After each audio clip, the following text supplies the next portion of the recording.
Welcome to Invest in Yourself, the Digital Entrepreneur Podcast. Join the podcast mogul Phil Better as he interviews successful entrepreneurs that make their living in the digital world. Now, let's join your host, Phil Better, and his special guest today on Invest in Yourself, the Digital Entrepreneur Podcast. Welcome back to Invest in Yourself, the Digital Entrepreneur Podcast, where we bring you the insights and strategies you need to grow your business and thrive in your entrepreneurial journey. I am your host, Phil Better, and today's episode is tailor-made for those who are ready to break through barriers and unlock your full potential personally and professionally. If you're an entrepreneur, whether you're just starting out or at that mid-level striving for the next big leap, this episode's going to be a game changer because our guest is someone who's walked through challenges of life and business with resiliency, and now she's helping others, particularly women, do the same.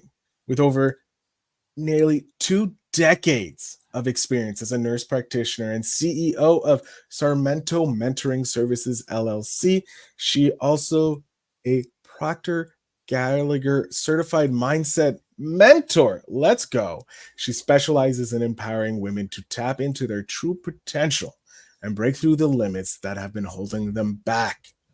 Her deep understanding of human behavior and success principles have helped thousands of transform their lives. And if you're looking for practical advice on how to overcome those obstacles and reach that next level in business, you are in for a real treat. So get ready to invest in yourself and take action with today's incredible guest, the amazing and funny Karen Sarmento. Karen, thank you so much for being here.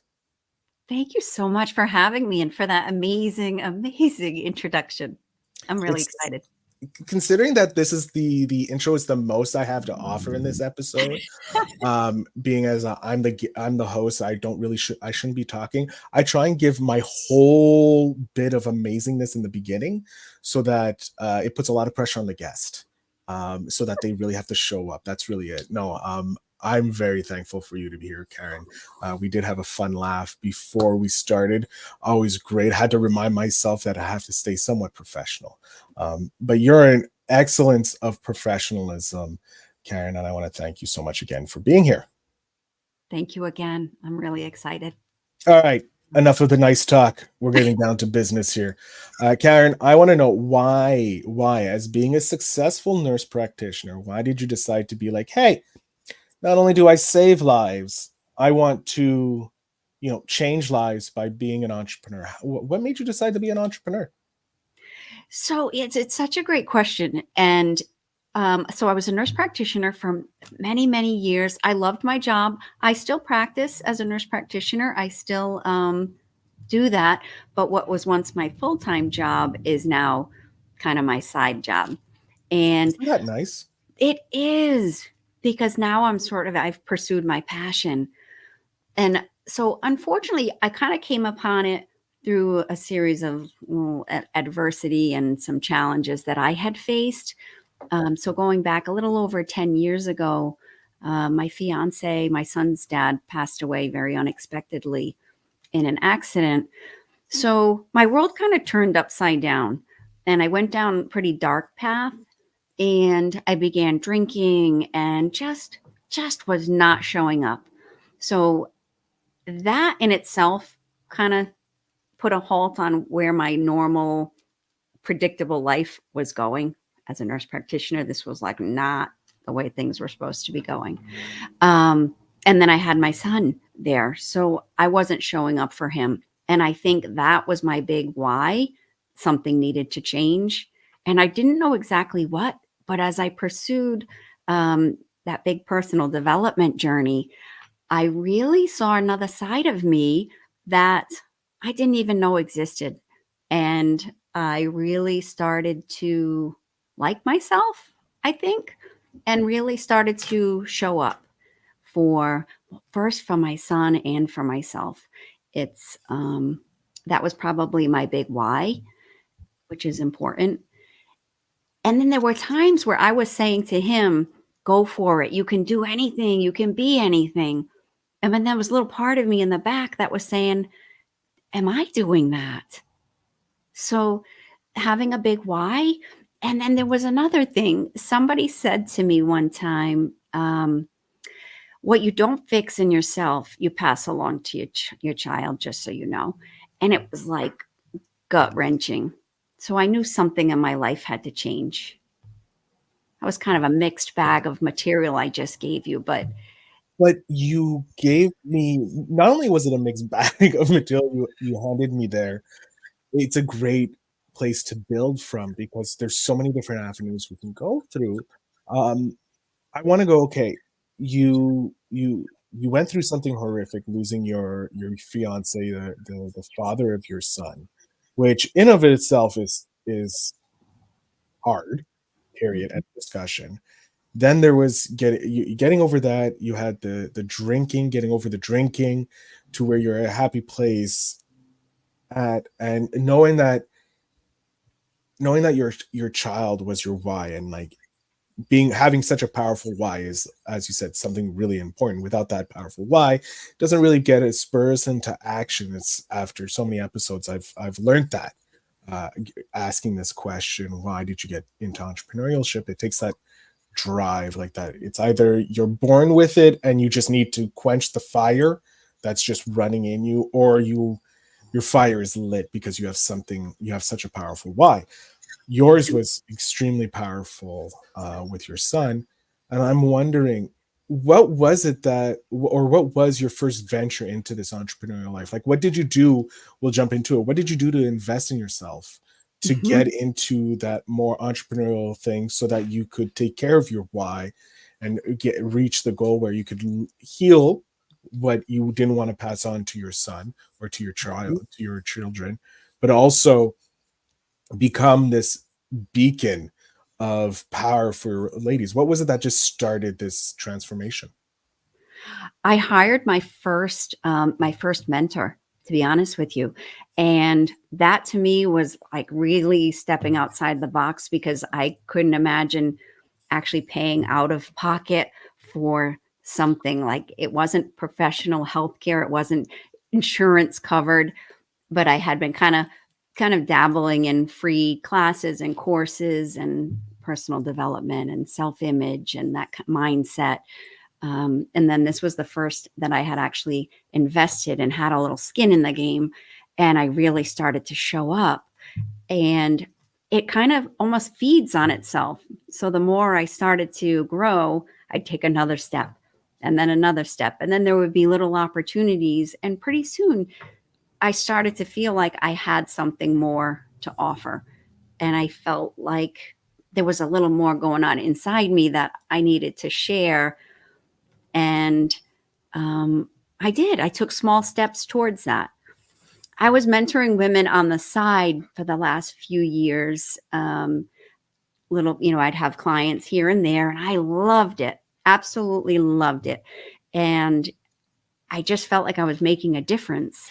And although I feel that at the hospital, I don't get that one on one, like really quality time with people that I really enjoy. So in November of last year, I decided to officially start my company. I love it. And with the starting of the company, because sometimes we talk here with entrepreneurs who jumped into the game uh due to COVID. You went through COVID as a nurse Mhm. practitioner, had to deal Yeah. with the craziness that we all had to with that fun time of year, which I look as a planting seed for many people changing themselves. With you doing it relatively new, what challenges have you come to face in your growing in your new role? Oh gosh, so many, so many. Um, I thought it was just I'm going to start a business and I'm going to start mentoring women. I'm going to give the business a name, and then that was going to be it. That was it. That was probably about the extent of my business experience, and I've had to make light of a lot of the things I've done along the way because there's been a lot of mistakes, some costly mistakes that I wish I had sought more advice along the way. Um, so The challenges are just the unknowns. It was so unfamiliar, the territory alone.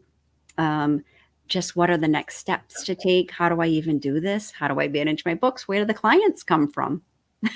So there were a lot of challenges.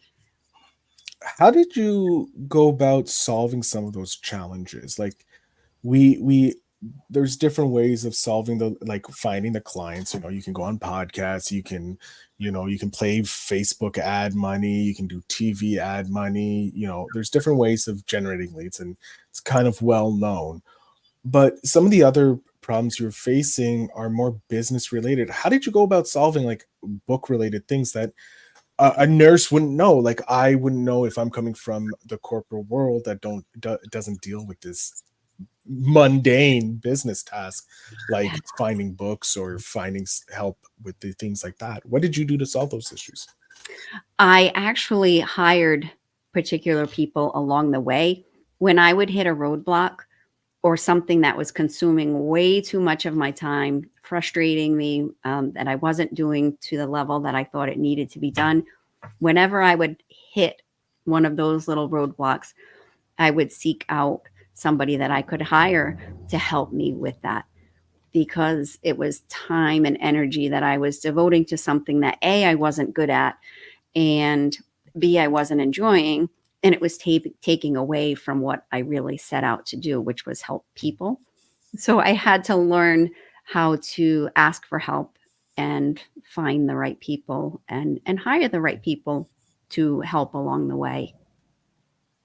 I like that. um Yeah. as someone who obviously invests in yourself, it's without a doubt being spending nearly 2 decades as a nurse practitioner, as well as being the CEO of Sarmento Mentoring Services, as well as a certified mindset mentor from Proctor Gallagher. Uh, what do you continually do? What is something very small that most people may not realize is helpful in setting setting yourself up successfully with your mindset, so your mindset can grow into this better version of your mindset? Yes, such a good question. So I'm always working on my mindset, because every step of the way, and as you reach different levels in your career or in whatever it is you're striving for, as you reach the next level, the doubts creep back in. So I'm always trying to catch that. And I'm always aware of the limiting beliefs that are coming into my head. So I do a lot of positive self talk, I do a lot of mirror work. Um, I do a lot of self image work, like visualization. Um, I like to do a lot of journaling. I always have a vision in my head of who do I need to be to accomplish what I'm working on today? How do I need to show up? How do I need to be dressed? How do I need to sit? I'm always trying to tune into my posture, or head up, shoulders back, my physiology, that the simple things. But I think some of the things that are simple to do, I think it's Jim Rohn that used to say, the things that are simple to do are so simple not to do. So it is all the small little things: mirror work, self image work, journaling, having a crystal clear vision on what I'm trying to accomplish, the long term goal. I have a very clear picture of what I would like to do, how that looks, and I think about it. And I picture how it looks, and I picture some of my, what I call end scenes, the way it's all going to play out, because I do believe it. The thoughts create the reality. And that's very true. The more you believe in something, the more reality. The mind, man creates twice, once with his mind and then once with his hands. And there was so much in there. The journaling. I'm interested in the journaling. Mhm. Um, when did you start journaling, and has it been something you've been doing your whole life? And so it's two part. How long have you been journaling? Has it been your whole life? Kind of one. And then the second part, when did you realize how powerful journaling was to self improvement? Oh, I started journaling probably about 8 years ago when I really recognized that I was not in a good place. I wasn't showing up. And that was one of the techniques somebody had suggested to me to get things out on paper. And at that time, I was journaling to get rid of some of the negatives, things that I was dwelling on, mistakes, worries, just everything, getting it out of my head and onto paper.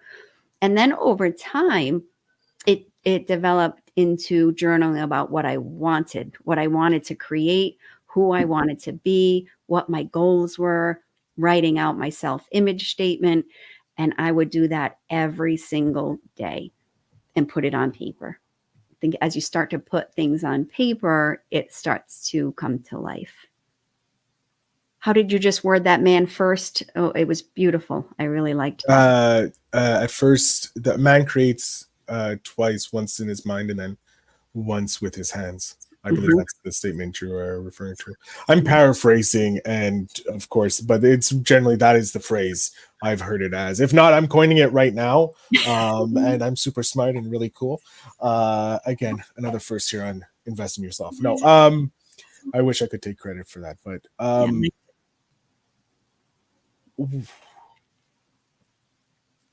with everything that you see going on with people who come to work with you, specifically female women, when they come work with you, because it's unfortunately that women have so much expectations around them and their mindsets can get warped by that.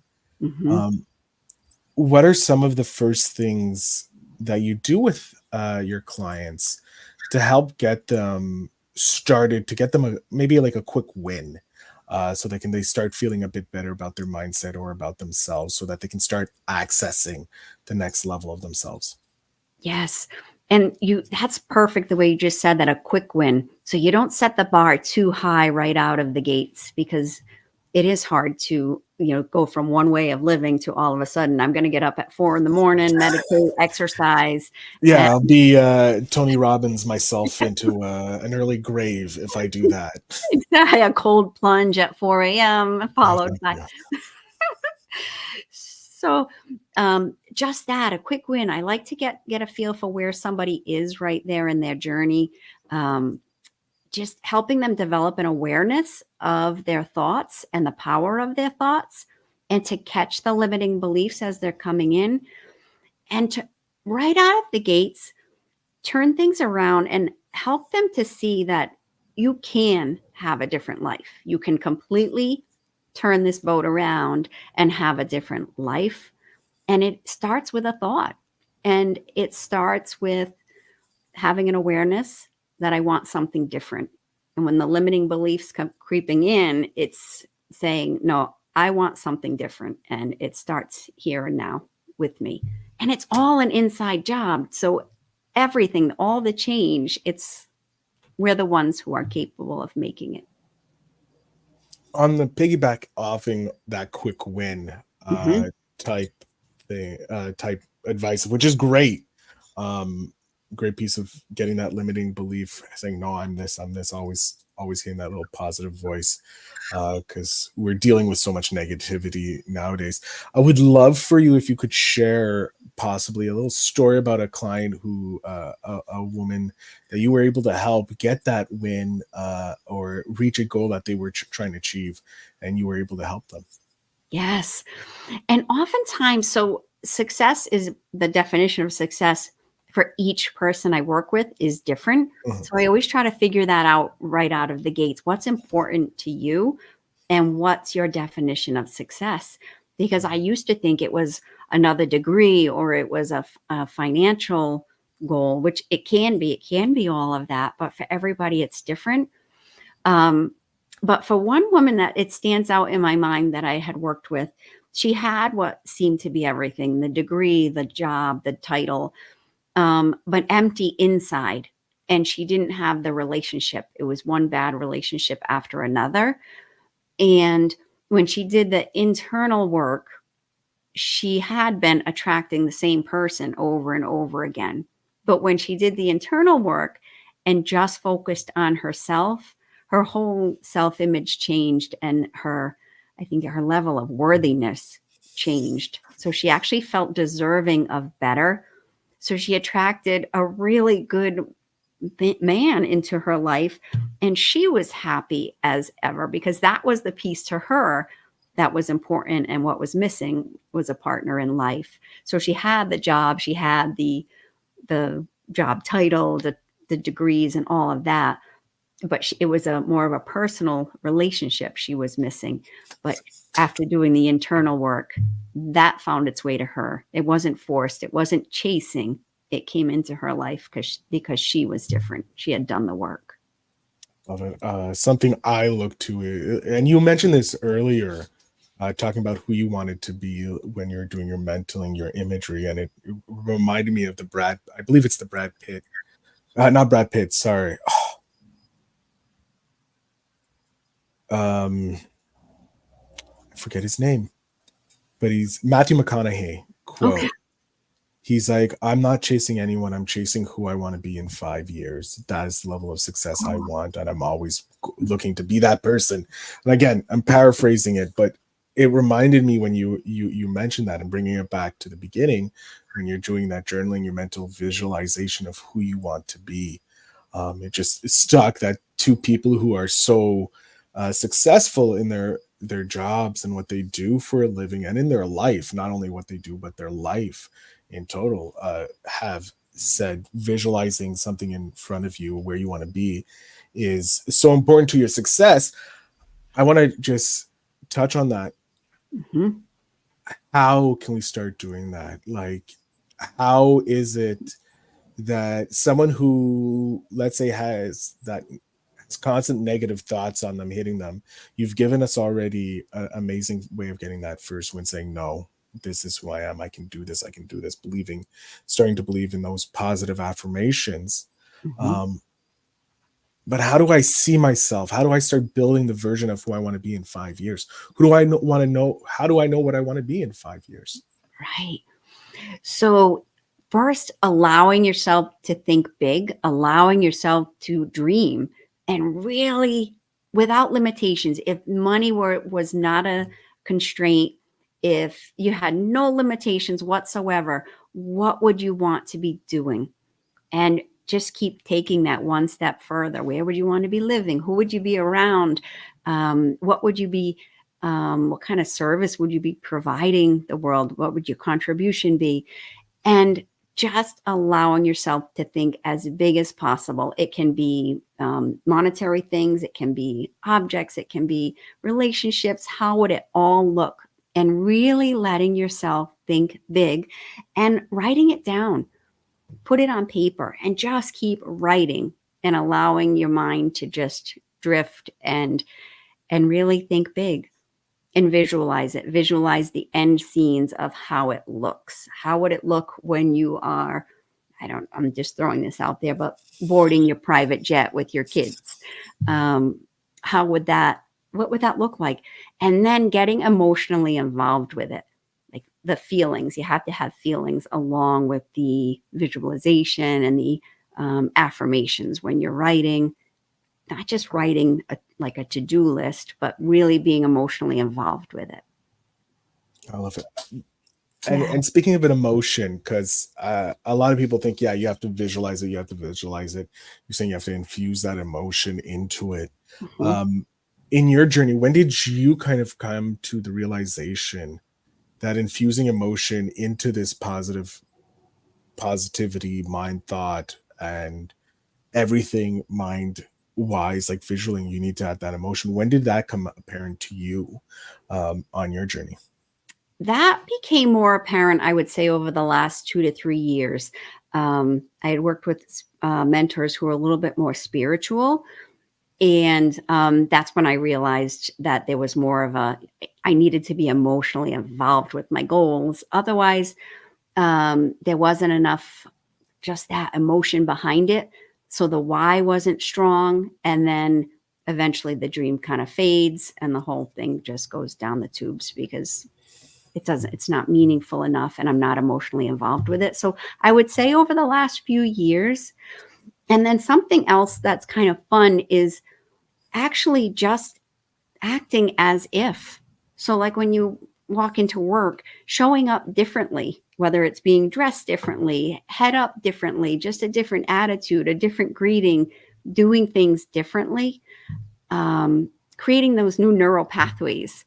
I started brushing with my left hand instead of my right hand. And today, for the very first time, this was a new one, is I said, I'm going to try something new today, something outside my comfort zone.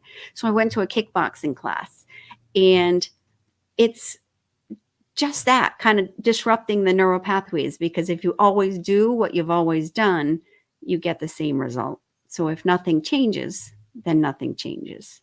Yeah. Ooh, bring some Albert Einstein and some emotion into that. I love that.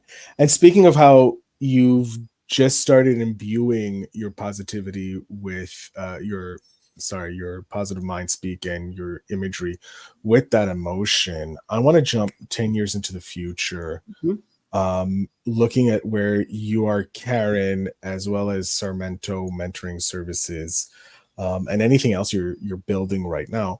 What are we doing? Where are we? How is life looking for Karen? 10 years from now, Yes. oh, I am impacting the world.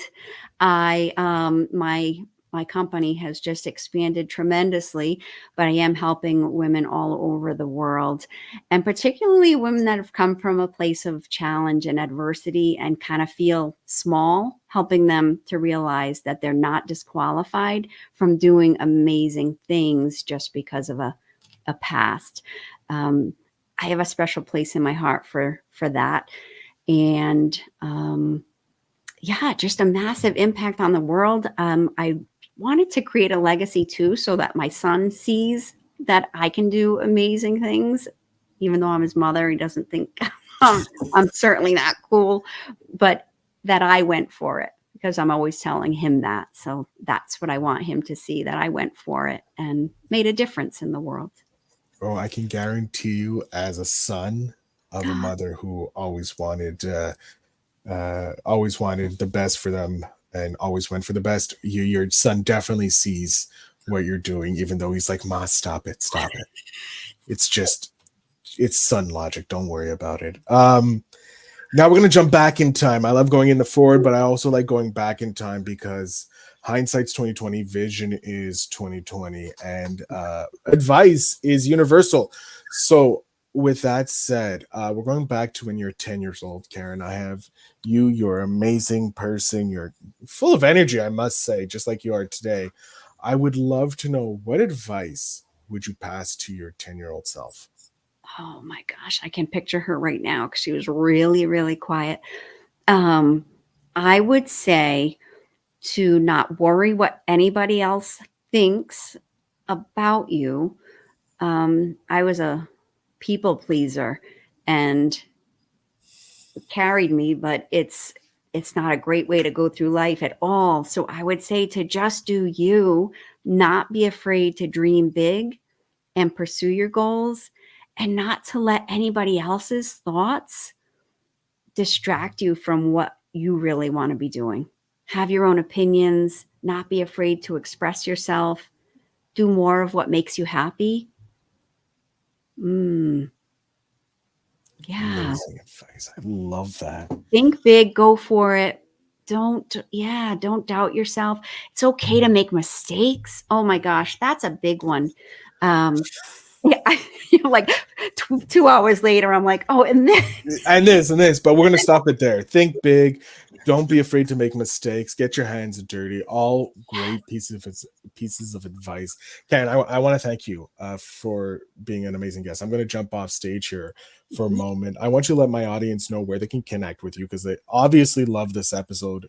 Um, and the pieces of advice that you drop. So yeah, please let my audience know where they can connect with you, how they can follow you, support you, even hire you as their mentor. So the floor is yours. Oh, thank you. So you can find me at Sarmento Mentoring Services in my Facebook group, but on you can get to my website, karensarmento.com. So some of my courses are there, and you can book a call there. And also just through Facebook, message me. Honestly, I'm open to hearing from people. I love to hear from people, what resonated, what they loved. But I would say KarenSarmento.com or my Facebook group, which is Sarmento Mentoring Services. Yes. Amazing. Karen, I want to thank you so much for being here. It was a pleasure chatting with you. You are a delight of a guest. Thank you so much. I had so much fun. I really enjoyed being here, and I appreciate the opportunity. It was really nice to get to know you. You're very welcome. To my audience, make sure you check out the show notes down below to connect with Karen and get some more of her amazing advice. Her advice about, taking those first steps, thinking big, not being afraid to fail is some of the best advice we've had here on the podcast. And as always, ladies and gentlemen, boys and girls, children and listeners alike, remember to always invest in yourself.